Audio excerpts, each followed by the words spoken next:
Hello বন্ধুরা, তো স্কুলের বাচ্চারা যেতে পারে না ট্র্যাক্টরে। দেখো এই যে 11 নম্বর আর 12 নম্বরের बीच में একটা নালা রয়েছে।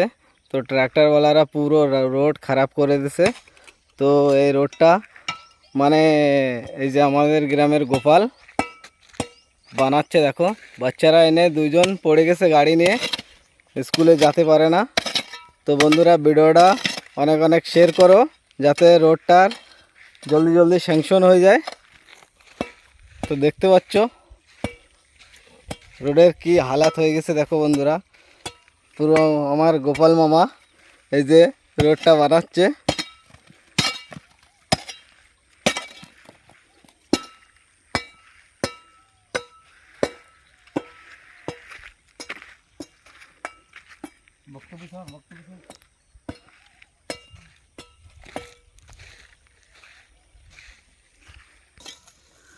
তো বন্ধুরা অনেকই মেহনত করছে গোপাল মামা।